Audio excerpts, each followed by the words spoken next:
들판에 있는 목자들에게 천사가 나타났습니다. 저는 이 천사들이 목동들에게 먼저 나타났다라는 이 구절을 읽을 때마다 감동을 금할 수 없습니다. 여러분, 목자들은 죄인처럼 멀리 사회에서 떨어져서 생활하던 사람들이었습니다. 너무나 낮은 계급이었기 때문에 저 사람들이 죄를 지었기 때문에 저렇게 천한 일들을 하고 있을 거야 라는 그런 선입관들이 유대 사회에 있었습니다. 이들이 지금 어디에 있냐 하면 들판에 있습니다. 사람이 아무것도 없는, 다른 사람들의 위로와 격려를 들을 수 없는 그 양밖에 없는 그 들판에 그들이 몇 사람이 모여 있고, 그들이 그냥 거기서 잠깐 양을 치기 위해서 집에서 나온 것이 아니라 8절에 보면 들에서 사는 목자들이다 라고 기록하고 있습니다. 그냥 한두 달 정도 들에 있는 것이 아니라 1년에 3분의 2 정도, 추워서 들에 양을 먹일 수 없을 때를 제외하고는 늘 들판에서 살아가는 사람들입니다. 그래서 사람들에게 좋은 소식도 듣지 못하고 좋은 사회적인 문화의 혜택도 누리지 못하고 그냥 뚝 떨어져서 살아가는 사람들입니다. 천사가 언제 나타나느냐? 이 외롭게 또 소외되어서 떨어져 있는 외로운 이들에게 밤에 나타났습니다. 이들에게 밤이란 더 어렵고 춥고 외로운 시간입니다.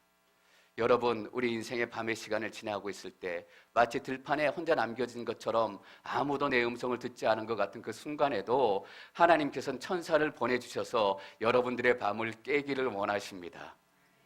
목자들에게 나타나신 게 너무너무 감사합니다. 목자들에게 나타나셨기 때문에 나 같은 보잘것없는 사람에게도 하나님께서 나타나신다라는 약속입니다.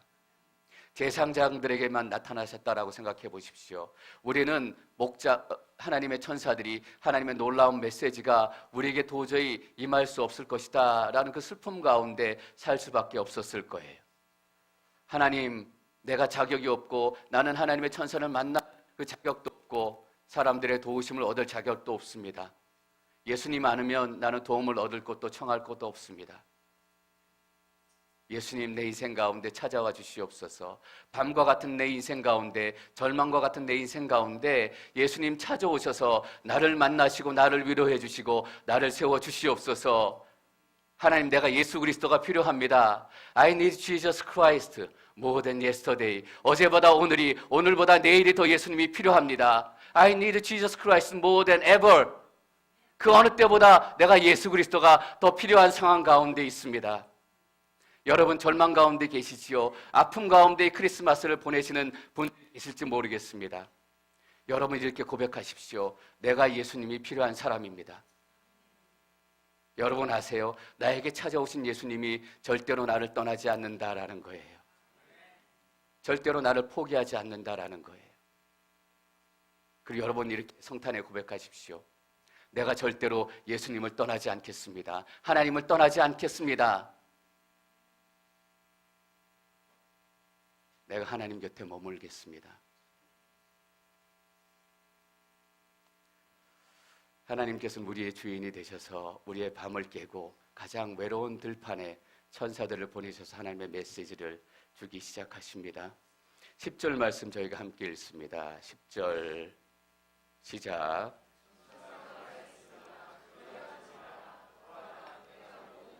들에게 큰 기쁨이 될 좋은 소식을 너희에게 알려준다. 천사가 말했습니다. 여러분, 어떤 의미를 담고 있습니까? 이 메시지는 하늘로부터 온 메시지다라는 것입니다. 이 세상에 너무나 많은 소리들과 많은 메시지들이 있어요. 그러나 우리가 들어야 할 메시지는 하늘로부터 온 메시지입니다. 전쟁과 지진의 소문도 있고 여러 가지 거짓의 이야기들도 있고 욕설과 비난이 난무하는 그 소리들이 너무나 많습니다. 여러분, 우리가 진짜 영향받는 소리가 바로 그런 소리들입니다. 찔리고 또 비난받고 그래서 두려워서 도망가고. 그런데 하나님께서는 우리에게 말씀하고 계십니다. 너희들이 들어야 할 소리는 세상으로부터 나오는 소리가 아니라 하나님으로부터, 하늘로부터 들리는 소리여야 한다라는 것입니다. 세상으로부터 오는 소리, 사람으로부터 오는 소리가 우리를 살리는 소리가 아니라 하나님으로부터 내려오는 소리가 우리는 살리는 소리입니다. 여러분, 크리스마스는 하늘로부터 시작이 됐습니다. 크리스마스의 계획은 하나님으로부터 시작이 됐습니다. 사람들이 크리스마스를 준비하기 위해서 막 난리를 치죠. 그러나 이미 2000년 전에 이미 몇천 년 전에, 그거보다 훨씬 더 오래전에 하나님께서 이 크리스마스를 준비하고 계셨다라는 사실입니다. 내 크리스마스다 뽐내지 마십시오. 내 크리스마스다 자랑하지 마십시오. 마치 사람들은 내 크리스마스인 것처럼 자랑해요. 그래서 한껏 치장하고 한껏 가꾸고 한껏 큰 파티를 열고, 그래서 자기를 자랑하고 이것은 내 파티가 되어야 합니다. 이 크리스마스는 내가 주인공이 되어야 합니다. 마치 자기가 준비한 것처럼, 자기가 시작한 것처럼 이 크리스마스는 하늘로부터 시작이 되었다라는 것을 여러분들이 잊지 않으시기를 바랍니다. 그리고 이렇게 얘기하십니다. 이렇게 천사가 얘기합니다. 두려워하지 마라. 갑자기 천사들이 나타나서 광명처럼 빛나기 시작하니까 목동들이 두려워하기 시작했습니다. 목동들에게 주시는 말씀일 뿐만 아니라 여러분 한 사람 한 사람에게 주시는 말씀입니다. 여러분 두려워하지 마시기를 축원합니다. 살아가기가 정말 두려운 세상입니다. 내 옆에서 언제 어떤 일이 일어날지도 모르는 그런 시대에 살고 있습니다. 어제 뉴스를 보니까 러시아에서 9명이 탄 비행기가 그냥 고장으로 떨어져 가지고 9명이 다 죽었다라는 소식을 들었습니다. 어떤 일이 우리 가운데 일어날지는 몰라요. 지금은 우리가 시리아 같은 나라에 살고 있지 않아서 그런 어려움을 겪고 있지 않지만, 언제 어느 때 우리가 살고 있는 땅이 시리아와 같이 IS 같은 사람들이 지배하고 점령하는 삶이 될지, 그런 땅이 될지 우리가 알 수 없어요. 시험에 떨어질까 봐 두려워해요. 취직 못할까 봐 두려워해요. 내 삶 가운데 어려운 일이 생길까 봐 두려워해요. 이것도 생각하고 저것도 생각하고 두려움과 군심에 가득 찬 삶이에요. 여러분이 크리스마스 아침에 여러분이 다시 한번 이 하나님의 위로의 메시지를 들으시기를 축원합니다. 두려워하지 마십시오. 이것이 하늘로부터 들려지는 음성입니다. 크리스마스는 이렇게 시작이 됐습니다. 두려워하지 마라. 두려워하지 마라. 보아라, 내가 너희 모든 백성에게 큰 기쁨이 될 좋은 소식을 너희에게 알려준다. 큰 기쁨이 될 좋은 소식. 여러분, 좋은 소식이 무슨 소식입니까? 좋은 소식은 복음입니다. 이 크리스마스에 들어야 될 소식은 복음의 소식, 좋은 소식입니다. 10절에서는 왜 이 복음의 소식이 기쁜 소식인지 우리에게 설명해 주고 있습니다. 11절 말씀 우리가 함께 읽습니다. 11절 시작.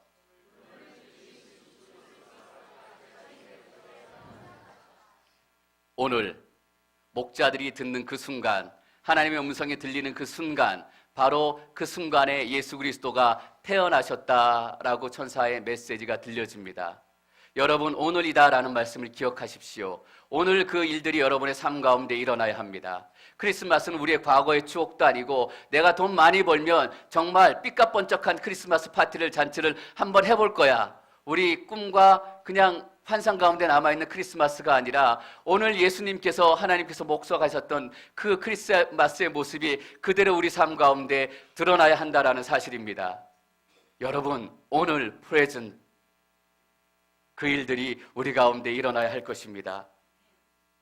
11절 말씀 앞에는 이게 생략이 되어 있습니다. 왜냐하면, 왜 너희들에게 기쁨 소식, 좋은 소식이 들려지느냐? 왜냐하면 너희들이 어둡고 절망스러운 상황 가운데서도 왜 너희의 소망을 잃지 않고 너희의 꿈을 잃지 않고 너희가 힘을 내서 다시 설 수 있느냐? 왜냐하면 내 자식이 너희를 떠나고 내 건강이 지금 좋지 않고 내 가정이 모든 어려운 상황 가운데 있지만 왜 그래도 너는 소망을 놓지 않고 희망을 놓지 않아야 하느냐? 왜냐하면 우리 인생의 소망의 이유를 11절에서 설명하고 있는 것입니다. 여러분, 왜냐하면 무슨 이유 때문입니까? 구주이신 여러분의 구주가 오늘 태어나셨다라는 복음의 선포가 바로 여기에 있습니다. 여러분, 성경은 구원에 관한 책입니다. 우리를 교양 있게 만들어주는 책도 아니고, 우리를 잘 살게 만들어주는 책도 아니고, 성경은 구원에 관한 책입니다. 어떤 많은 것을, 어떤 많은 지혜를 얻었을지라도 성경을 읽고 나서 구원을 얻지 못했다면 재밌는 소설책을 읽었던 것보다 못할 경우가 많습니다. 성경은 구원에 대해서만 유일하게 말씀하고 있습니다. 크리스마스는 어떤 날입니까? 구세주가 태어난 날입니다. 크리스마스는 구원의 날이 되어야 한다라는 것입니다. 크리스마스는 우리 가운데 구원이 시작된 날이다라는 의미입니다. 여러분 가운데 크리스마스 때문에 어떤 일이 시작됐습니까? 좋은 데이트가 시작됐고 좋은 추억이 시작이 되고 우리 가운데 정말 시작되어야 될 것은 구원입니다.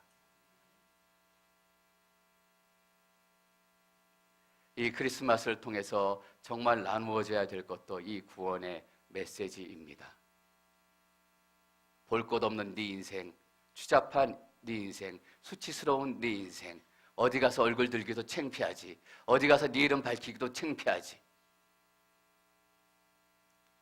자기가 썼던 이름, 자기가 썼던 인생 창피하고 그 이름을 드러내는 것도 다 부끄러우니까 한국의 어떤 요즘에 문제되는 가정 몇 년마다 한 번씩 이름을 바꿔요. 이름을 바꾸면 과거의 인생이 다 없어져요. 이름을 바꾸면 과거의 수치스러움이 다 없어져요. 여전히 그 인생 가운데 죄와 수치와 절망이 남아있어서 힘을 내고 싶을 때마다 너 그런 인생, 그렇게 추잡한 인생, 수치스러운 인생, 거짓말하는 인생, 네가 또 부모님에게 거짓말했지, 네가 또 고인들에게 거짓말했지.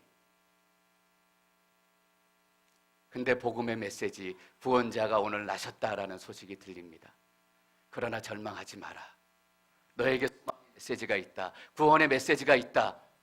오늘 크리스마스 네 인생이 다시 시작될 수 있다.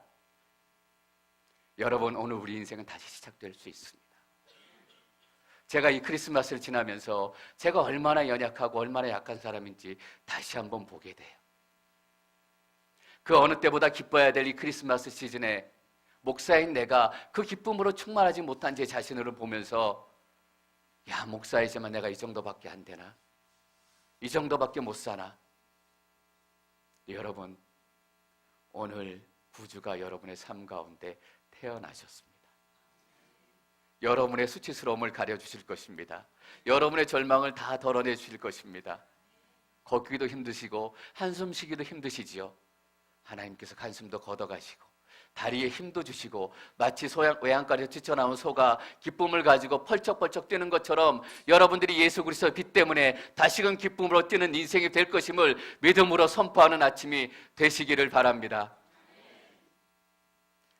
오늘 구주가 태어나셨는데 구주가 또 어떻게 설명이 되고 있냐면 주다라는 얘기입니다. Lord, my Lord. 내 인생의 주인이십니다. 내 삶의 주인이십니다. 여러분, 우리가 어떻게 구원받은지 알 수 있습니까? 당신의 삶 가운데 정말 예수 그리스도가 주인 되십니까? 당신이 예수 그리스도의 사랑에 따라서 살고 있습니까? 당신의 삶을 통해서 예수 그리스도가 드러나고 있습니까?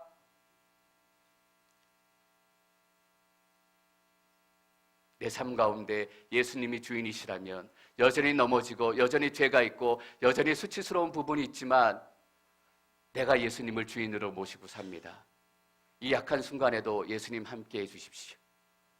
예수님 붙들고 내가 다시 일어섭니다.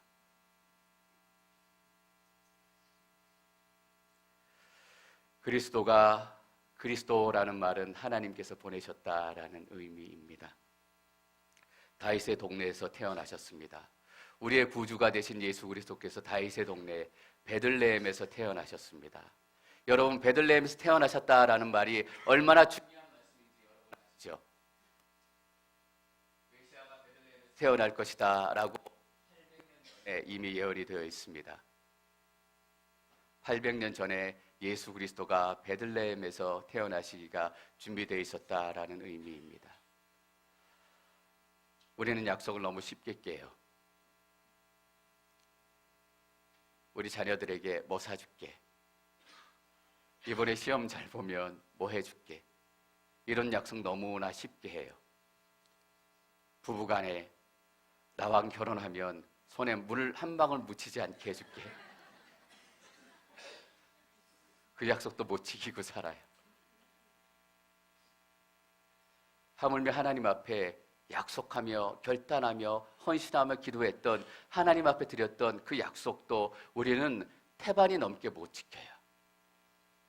근데 하나님께서는 너희는 왜 내게 한 약속을 지키지 않냐? 네 자식들에게, 남편에게, 아내에게 한 약속을 지키지 않냐? 왜 심지어 나에게 약속했던 그 약속들을 지키지 않냐? 그렇게 비난하시기 전에 하나님 모든 약속을 다 이루어 놓으세요. 여러분, 하나님께서는 어떤 일이 있어도 하나님의 약속을 다 이루시는 분이십니다. 800년 전에 약속하셨던 그 약속도 잊지 않고 기억하시는 하나님이세요. 우리 유스 학생들을 도전하기를 원해요. 하나님은 절대 여러분들을 떠나지 않으실 거예요. 여러분, 하나님 옆에 꼭 붙어 계세요. 하나님께서 여러분들의 삶을 지키시고 이번에 하이어 콜링에 참여하는 학생들 특별히 하나님 앞에 이렇게 기도하기를 바라요. 하나님, 내가 이 하이어 콜링을 통해서 더 높은 하나님의 부르심을 만나기를 원합니다. 하나님을 더 깊이 만나기를 원합니다. 하나님 때문에 새로운 꿈이 시작되기를 원합니다. 여러분, 뭐 되고 싶어요? 변호사가 되고 싶으세요? 의사가 되고 싶으세요? 그냥 좀 더 배불리 먹고 살기 위해서, 좀 더 편안하게 살기 위해서? 그런 꿈이라면 의사도 되지 말고 변호사도 되지 말아요. 아무것도 안 하고 그냥 일요일날 집에서 누워있는 게 가장 편한 거예요.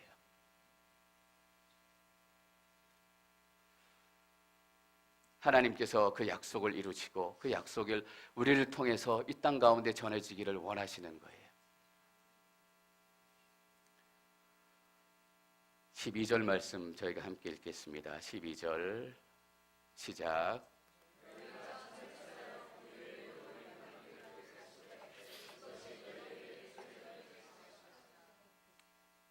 예수 그리스도가 태어나셨습니다.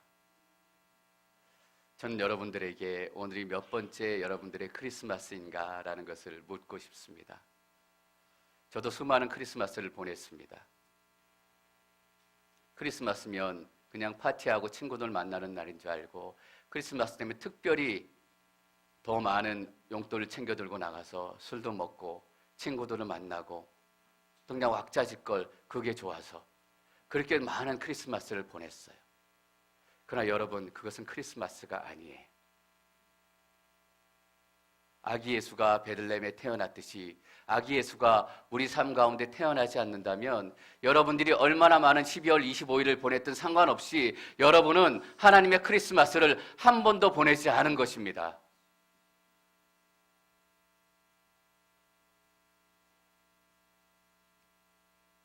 여러분이 가장 기억나는 크리스마스 선물은 무엇입니까? 저희 집이 찌들어지게 가난했던 것은 아닌데, 물론 넉넉했던 편은 아니지만 크리스마스 선물 받았던 기억이 별로 안 나요. 내가 받았던 크리스마스 선물은 무엇일까? 여러분 기억하세요. 예수 그리스도가 여러분 삶 가운데 태어나지 않는다면 여러분들이 아무리 비싼 크리스마스 선물을 받았을지라도 여러분은 진짜 크리스마스 선물을 단 한 번도 받지 못한 인생이에요. 크리스마스인데 크리스마스를 한 번도 받지 못한 인생. 크리스마스 선물이 어떤 선물이어야 되는지 알지도 못하는 인생. 제 첫 번째 진짜 크리스마스가 생각이 나요. 군대 훈련소에서 20대 초반에 훈련을 받고 크리스마스를 맞이하게 됐어요. 그래서 훈련병이었던 제가 크리스마스 예배에 참여하게 됐어요. 근데 그날 훈련받고 새로운 환경에 적응하기 때문이었는지 감기 몸살이 걸려서 몸이 너무너무 안 좋았어요. 그냥 앉아서 그 훈련병들하고 같이 훈련소에 교회 안에서 크리스마스 예배를 드리는데 너무너무 몸도 아프고 마음이 약해지는 거예요. 그냥 예배를 드리면서 찬송을 하면서 그냥 눈물이 주르륵 나더라고요. 제가 돌아보니까 정말 제 인생 가운데 예수님이 필요했던 시기였어요. 근데 돌아보니까 예수님이 거기 계셨더라고요. 여러분의 첫 번째 크리스마스는 언제입니까? 혹시나 아직도 첫 번째 크리스마스 선물을 받지 못한 분들이 계시다면 오늘 이 시간 여러분 삶 가운데 나신 구주 예수 그리스도로 말미암아 여러분들의 크리스마스가 시작되기를 축원합니다. 여러분의 성탄 선물이 수치인 불명으로 떠돌아다니는 도착해야 될 여러분의 인생 가운데 이 선물이 그때 시간에 도착하기를 축원합니다. 여러분, 하나님께 주시는 예수 그리스도의 선물을 받으십시오. 오늘은 예수 그리스도가 우리 삶 가운데 태어나신 날입니다. 예수님 때문에 우리가 기뻐하고 예수님 때문에 우리가 어둠 같았던 그 인생 가운데 새로운 소망과 새로운 감격이 시작될 줄 믿습니다. 아기 예수가 베들레헴에 나셨다. 우리 그 아기 예수께 영광의 박수를 한번 올려드리겠습니다.